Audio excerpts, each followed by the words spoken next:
Selamat pagi semua teman-teman yang terkasih. Kita bersyukur pada hari ini bisa bertemu kembali walaupun lewat video ini. Teacher berharap kita semua, baik teman-teman di rumah maupun kami di sekolah, teacher juga dalam keadaan sehat, ya. Oleh karena itu kita akan memulai pembelajaran ini, namun sebelumnya kita memulainya dengan berdoa, ya. Mari kita berdoa. Bapa di surga, terima kasih Tuhan telah memberikan kesempatan bagi kami untuk bersama-sama belajar di tempat ini. Kami serahkan ke dalam tangan Tuhan, kiranya Tuhan memimpin dan menyertai kami, supaya pembelajaran ini dapat kami pahami dengan baik. Secara khusus kami serahkan juga ke dalam tangan Tuhan untuk kondisi bangsa kami ini, kiranya Tuhan yang terus memberikan pemulihan di dalam kondisi pandemi ini ya Tuhan, sehingga kami dengan pertolongan Tuhan bisa menjalani aktivitas kami dengan baik. Terima kasih Tuhan, ini doa kami, ini ucapan syukur kami yang kami naikkan hanya di dalam nama Tuhan Yesus, Juru Selamat kami yang hidup. Amin. Oke, teman-teman yang terkasih, minggu lalu kita sudah membahas tentang peran orang tua dalam kehidupan keluarga Kristen, ya. Peran orang tua dalam kehidupan keluarga Kristen itu pelajaran 3, ya. Kita sudah tahu bahwa peranan orang tua itu merupakan hal yang penting, ya, dalam kehidupan kita. Orang tua harus menjalankan fungsi mereka yang telah ditentukan oleh Tuhan kepada mereka dengan pemahaman terhadap firman Tuhan tentunya, ya.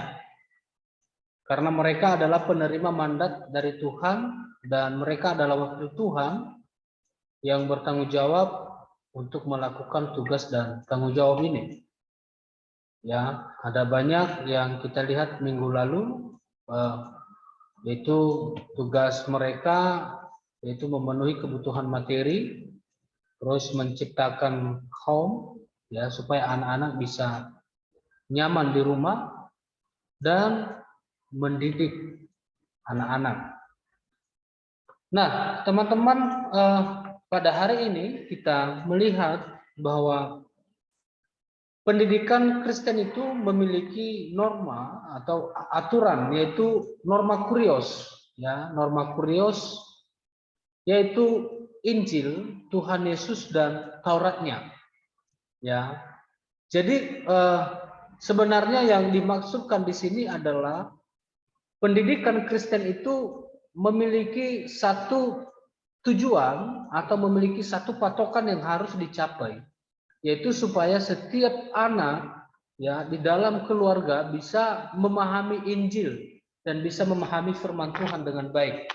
Inilah yang teacher sampaikan beberapa waktu yang lalu, bahwa orang tua itu tidak hanya mencukupkan kebutuhan materi anak. Mungkin banyak orang tua yang merasa bahwa ketika dia sudah mencukupkan kebutuhan secara materi, maka mengabaikan hal-hal yang lain seperti pendidikan dan segala macamnya, kebutuhan psikologi anak dan segala macamnya. Ini merupakan suatu kegagalan bagi orang tua. Secara khusus bagi orang Kristen, mau tidak mau, ya, mau tidak mau, pendidikan itu atau tanggung jawab orang tua itu harus memperkenalkan Injil kepada setiap anak-anaknya. Memperkenalkan firman Tuhan. Kenapa?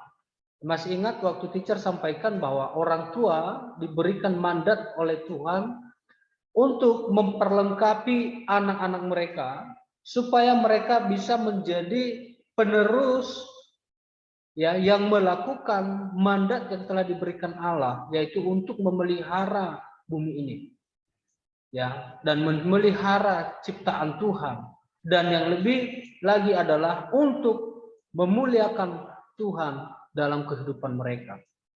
Lalu kalau seandainya tidak diberikan pemahaman tentang firman Tuhan, tentang Injil oleh orang tua, bagaimana anak-anak mereka bisa hidup dengan kehendak Tuhan? Tentunya ini mustahil terjadi. Nah, oleh sebab itu pendidikan Kristen itu merupakan sesuatu hal yang harus diperhatikan, harus ditekankan di dalam rumah tangga. Setiap orang tua yang tidak mempunyai alasan untuk tidak melakukan hal ini. Walaupun mungkin ada orang tua yang mengatakan bahwa saya sibuk bekerja, tetapi tugas dan tanggung jawab mereka harus dilakukan, yaitu memberitakan Injil kepada anak-anak mereka. Nah, tentunya kalau dikatakan memberitakan Injil, tentu tidak hanya memberitakan Injil dengan begitu saja, harus juga mereka tahu Injil itu dulu terlebih dahulu. Kalau mereka sendiri tidak belajar Injil, ya bagaimana mereka bisa memberitakan Injil? Maka dengan itu orang tua harus tekun belajar firman Tuhan, harus sungguh-sungguh belajar firman Tuhan. Nah, oleh sebab itu mendidik secara Kristen, maka selalu memperhadapkan anak-anak dengan hukum-hukumnya, ya hukum-hukum Tuhan tentunya, supaya mereka belajar menangisi dosa-dosa mereka.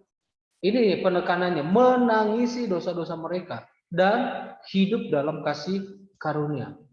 Teman-teman, ini merupakan sesuatu hal yang sangat penting ya, bahwa orang tua harus berusaha supaya bukan masalah menangis begitu, bukan, tetapi lebih menekankan kepada supaya setiap anak itu menyadari bahwa kehidupannya ini adalah kehidupan yang berdosa dan ada suatu penyesalan dan ada satu sikap untuk datang kepada Allah, mencari Tuhan dan memohon ampun kepada Tuhan dan hidup di dalam kasih karunia-Nya. Ini yang harus ditekankan oleh orang tua di dalam keluarga. Maka orang tua memiliki tanggung jawab yang sangat penting. Kemudian mereka diajar memiliki kerelaan, ya hati, bukan hawa ya, hati untuk belajar hidup di jalan Tuhan. Karena kita tahu bahwa di zaman sekarang ini banyak tantangan. Coba cek diri masing-masing ya. Banyak hal yang membuat kalian tertarik dengan hal-hal yang menyenangkan di dalam dunia saat ini. Lalu bagaimana supaya orang tua bisa menyeimbangkan hal ini? Setiap anak di dalam keluarga melihat bahwa tidak lebih penting segala sesuatu hal-hal duniawi ini dibanding kehendak Tuhan. Ini tugas yang harus dijalankan. Ya, mereka diajarkan. Ya, setiap anak harus diajarkan untuk mentaati hukum dan ketetapan Tuhan. Maka apa yang bisa kita pelajari sebagai anak di dalam keluarga, jangan terlalu menyalahkan orang tua ketika mereka selalu mendorong kita, menasehati kita, bahkan kadang-kadang cerewet begitu ya. Kadang-kadang cerewet kalau seandainya kita sudah dibilangin berkali-kali tetapi toh juga kita tidak berubah, ya kadang-kadang mereka cerewet. Jangan salahkan orang tua, karena kenapa? Itu merupakan tugas mereka. Tuhan telah menetapkan mereka untuk menyampaikan itu kepada setiap anak-anak mereka. Kalau mereka tidak melakukan itu, maka mereka bersalah kepada Tuhan. Pada saat kita dibaptis, ya, kalau di gereja misalkan atau penyerahan anak, mereka berjanji di hadapan Tuhan bahwa mereka membawa kita, ya, untuk mengenal Tuhan. Mereka memberikan kita untuk bisa dididik, ya, oleh baik para guru, baik hamba Tuhan, dan selain itu mereka juga bertanggung jawab mendidik kita di rumah. Itu tanggung jawab mereka. Maka dengan itu bagaimana mewujudkan tanggung jawab ini?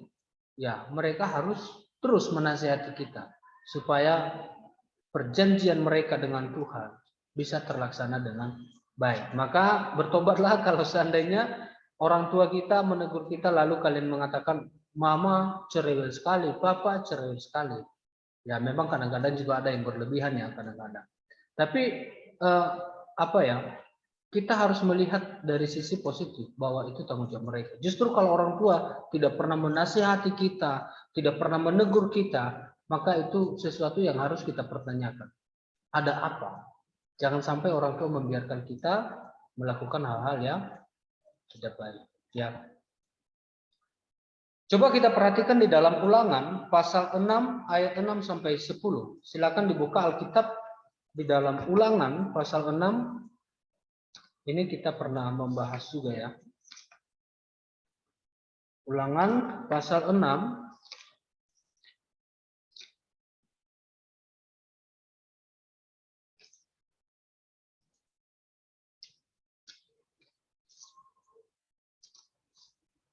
Ulangan pasal 6 ayat 6 sampai 10. Teacher bacakan bagi kita. Saya baca dari ayat 4. Dengarlah hai orang Israel, Tuhan itu Allah kita, Tuhan itu Esa. Kasihilah Tuhan Allahmu dengan segenap hatimu, dan dengan segenap jiwamu, dan dengan segenap kekuatanmu. Apa yang kuperintahkan kepadamu pada hari ini, haruslah engkau perhatikan. Haruslah engkau mengajarkannya berulang-ulang kepada anak-anakmu, dan membicarakannya apabila engkau duduk di rumahmu, apabila engkau sedang dalam perjalanan, apabila engkau berbaring dan apabila engkau bangun. Haruslah juga engkau mengikatkannya sebagai tanda pada tanganmu, dan haruslah itu menjadi lambang di dahimu, dan haruslah engkau menuliskannya pada tiang pintu rumahmu dan pada pintu gerbangmu. Maka apabila Tuhan Allahmu telah membawa engkau masuk ke negeri yang dijanjikannya dengan sumpah kepada nenek moyangmu, yakni Abraham, Ishak dan Yakub, untuk memberikannya kepadamu kota-kota yang besar dan baik yang tidak kau dirikan. Coba perhatikan di dalam bagian ini, ya, menjelaskan peranan orang tua untuk memberitakan keagungan perbuatan Tuhan kepada anak-anak mereka. Ini merupakan satu tanggung jawab, tugas yang harus dilakukan oleh orang tua. Ini merupakan tugas yang tidak boleh ditawar-tawar oleh orang tua. Keluarga harus menjadi tempat belajar firman Tuhan dan berdoa, ya.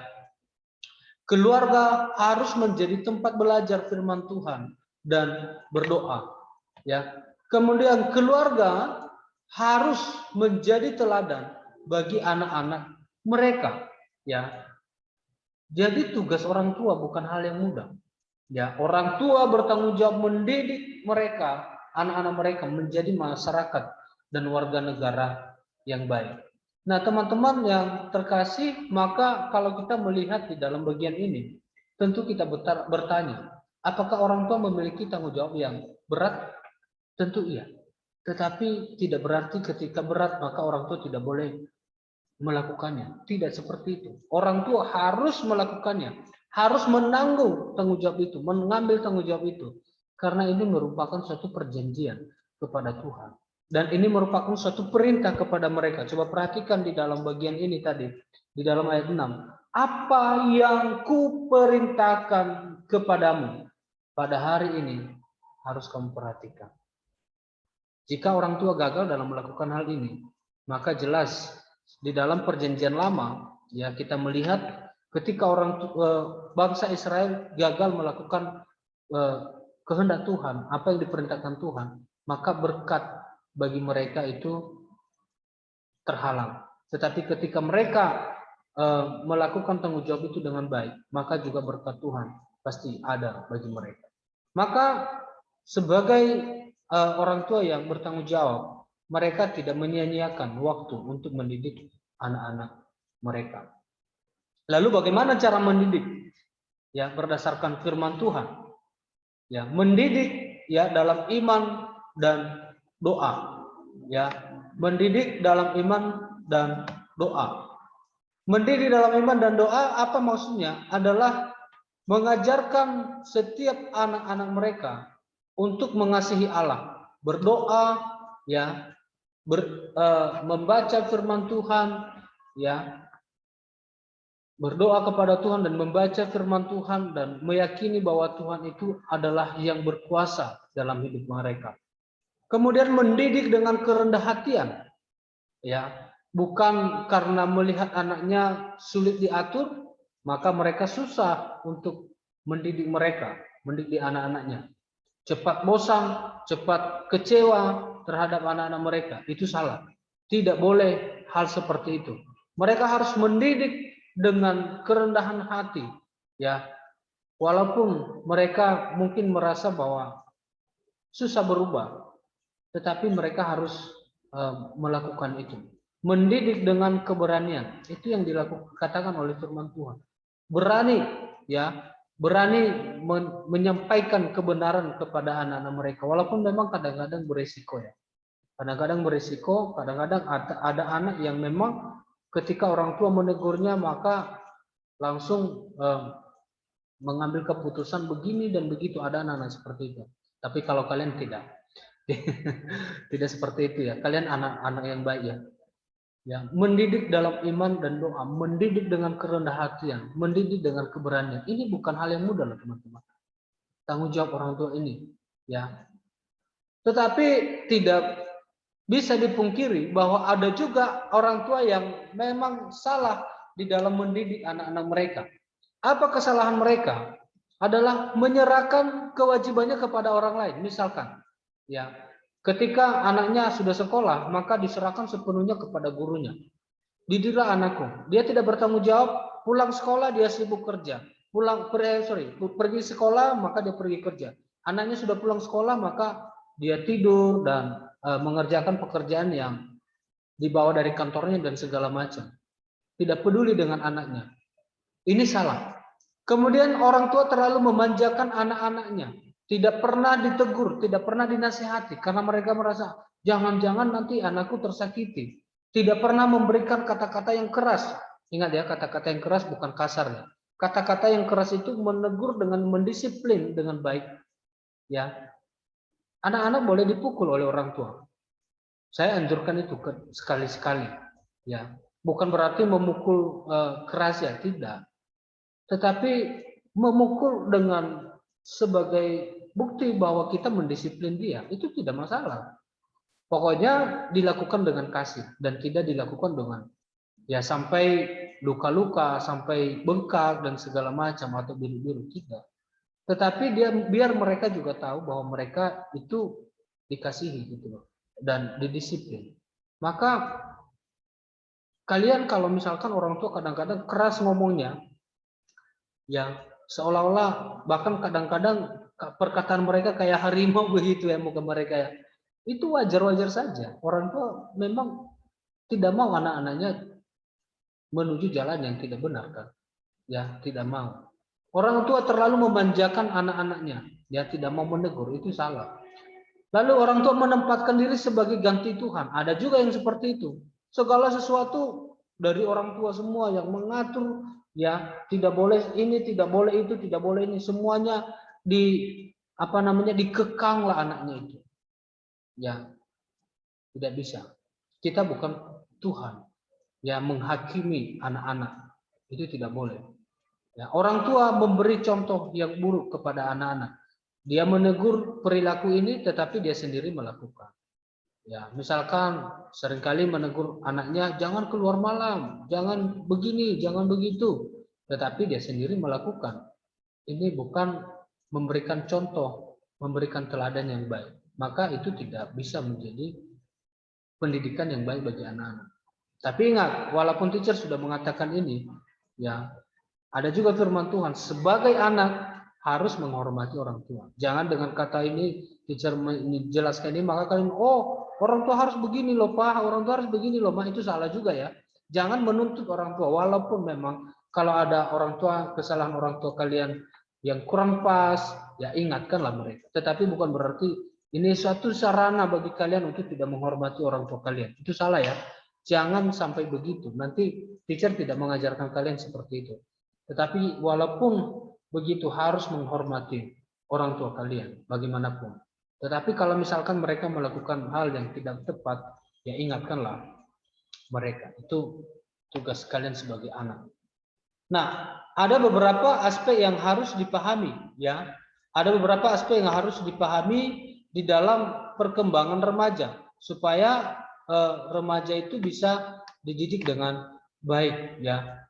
Yang pertama yaitu perkembangan kognitif ya. Perkembangan kognitif. Remaja memasuki tahapan kematangan intelek ya. Ya, maka dengan itu remaja mampu berpikir jauh melebihi dunia nyata dan keyakinan sendiri, yaitu memasuki dunia yang penuh dengan ide-ide. Seperti teman-teman saat ini banyak sekali idenya.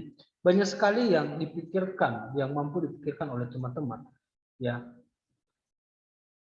Banyak hal yang bisa dipecahkan, persoalan-persoalan yang mungkin kalian hadapi, kalian bisa pecahkan sendiri. Maka dengan itu orang tua harus bisa memberikan evaluasi, harus bisa memberikan pemikiran yang baik supaya anak-anak mereka tidak terjerumus kepada pemikiran-pemikiran yang tidak baik.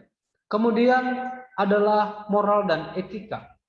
Ya, moral dan etika. Remaja ya itu membutuhkan suatu penghargaan dan penerimaan dari siapapun, baik orang tuanya, keluarganya, dan segala macam. Ya, oleh karena itu bagi mereka ya kedisiplinan itu sudah mulai mereka tekankan dan mulai memperhatikan apa yang harus dilakukan oleh orang-orang yang ada di sekitar mereka. Maka dengan itu orang tua di dalam hal ini harus juga memperhatikan ya perilaku mereka ya, jangan sampai seperti yang teacher tadi. Teacher mengatakan kalau mereka melarang A tapi mereka sendiri melanggar A begitu. Itu tuntutan yang harus diperhatikan oleh orang tua. Kemudian perkembangan ego ya, berada dalam situasi transisi ya. Mereka sedang berada dalam masa pencarian jati diri seperti teman-teman ini. Suka mencoba-coba, suka mau mengerti apa yang belum teman-teman ketahui sebelumnya. Ya. Itu sudah masa-masanya. Maka orang tua harus membimbing supaya tidak salah arah. Jangan mencari sendiri ya. Jangan mencari karena penasaran maka mencari tahu jawabannya bagaimana. Itu salah juga. Ya. Lalu perkembangan iman. Perkembangan iman seorang remaja. Pada usia ini remaja membentuk sikap hidup melalui hal-hal yang dipercaya oleh keluarga menuju pandangan di luar diri dan keluarga. Jadi orang tua di dalam hal ini harus membimbing. Ya, harus membimbing iman anak-anak mereka supaya mereka tidak salah memilih siapa Tuhan yang mereka percayai dan kepada siapa mereka harus percaya begitu. Nah, oleh karena itu apa yang harus dilakukan oleh orang tua dalam usia remaja? Memberikan ruang seluas-luasnya ya untuk remaja mengembangkan diri. Ya, memberikan ruang seluas-luasnya supaya mereka bisa mengembangkan diri dengan baik. Memberikan dukungan dan juga pengawasan. Ya, bukan berarti ketika diberikan ruang maka orang tua dilepas tangan, tidak begitu juga. Kemudian memberikan penghargaan ketika remaja berhasil melakukan tanggung jawabnya. Lalu bersedia dievaluasi demi kepentingan bersama. Nah, sekarang itu tadi tugas-tugas orang tua yang peranan orang tua yang telah kita pelajari. Nah, sekarang kita kembali kepada diri kita sebagai anak. Ketika kita sudah melihat betapa banyaknya atau betapa beratnya peranan orang tua dan pentingnya dan sulitnya tugas yang harus dijalankan oleh orang tua, ya, maka apa respon kita? Apa yang bisa kita lakukan sebagai anak? Yang bisa kita lakukan adalah tidak ada selain daripada harus menghormati mereka. Karena kehidupan kita itu tidak terlepas daripada peranan mereka. Maka kalau tidak terlepas daripada peranan mereka, kita harus menjadi anak-anak yang menghormati mereka. Karena kenapa? Tanggung jawab mereka terhadap diri kita ini sangat besar.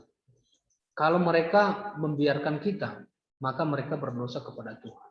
Kalau mereka memanjakan kita, maka mereka berdosa kepada Tuhan. Maka bertobatlah jika selama ini kita seringkali memandang orang tua kita dalam sisi negatif. Bertobatlah jika selama ini kita memandang mereka ya tidak baik kepada kita. Bertobatlah jika selama ini kita berpikir bahwa orang tua itu terlalu otoriter dalam hidup kita. Karena kenapa? Sebenarnya bukan begitu, tetapi hanya untuk memenuhi tugas dan tanggung jawab mereka kepada Tuhan. Mau orang tua membiarkan kita untuk melakukan kejahatan? Tentu tidak. Mau orang tua membiarkan kita untuk memilih terserah kamu beriman kepada siapa terserah? Tentu tidak. Tetapi Tuhan memilih mereka untuk menjadi pemimpin kita di dunia ini. Dan Tuhan menetapkan kita untuk dibimbing oleh orang tua kita. Itu bukan secara kebetulan. Pernah teacher bilang tidak ada seorang pun yang bisa memilih mau di keluarga mana. Tidak ada. Tetapi ketika Tuhan telah menempatkan kita bersama dengan mereka, nikmatilah didikan mereka, nikmatilah nasihat mereka, maka berkat Tuhan di situ pasti ada. Ya, coba perhatikan Ulangan pasal 6 tadi, ya, ayat 4 sampai 9, ya. Itu suatu ketetapan bagi orang Israel, ya, untuk mengasihi Tuhan dengan segenap hati, segenap jiwa, ya, dan dengan ketakutan. Mengajar anak-anak mereka, ya, sebagai wujud kasih mereka kepada Tuhan. Maka kalau mereka tidak mengasihi Tuhan, mengajar anak-anak mereka, berarti sama halnya mereka telah menunjukkan sikap yang tidak mengasihi Tuhan. Itu konsekuensi logisnya loh, ya. Konsekuensi logisnya. Kemudian di dalam Timotius pasal 3 ayat 10, ya, memperlihatkan dampak iman dan pengajaran yang diajarkan oleh keluarga kepada Timotius, yaitu ibu dan neneknya yang merupakan orang yang beriman dan mengajarkannya dengan tekun kepada Timotius. Ya, ada satu hal yang penting yang kita lihat di sini, bahwa berkat iman orang tuanya, ya, membuat Timotius menjadi orang yang cinta Tuhan. Maka teman-teman, sekali lagi, ketika orang tua selalu mendidik kita, ketika orang tua selalu mengingatkan kita, datanglah ke gereja, belajarlah firman Tuhan. Jangan anggap itu sesuatu hal yang tidak baik. Tetapi hormatilah mereka. Justru mereka ditempatkan Tuhan bagi kita untuk kita dididik di dalam firman Tuhan. Maka hormatilah orang tua kita. Cintailah mereka. Saya tidak mengatakan orang tuamu sempurna. Saya tidak mengatakan orang tuamu semuanya sudah bisa memuaskan diri kita. Tidak. Tetapi ingat bahwa kita ini adalah orang yang sempurna, termasuk orang tua kita. Kelemahan-kelemahan mereka jangan kita jadikan sebagai alasan untuk tidak menghormati mereka. Tetapi justru di dalam kelemahan mereka, kita harus melihat bahwa kita harus membuat mereka merasa percaya diri untuk mendidik kita di dalam kelemahan mereka. Karena tidak ada jalan lain, kita harus menghormati mereka.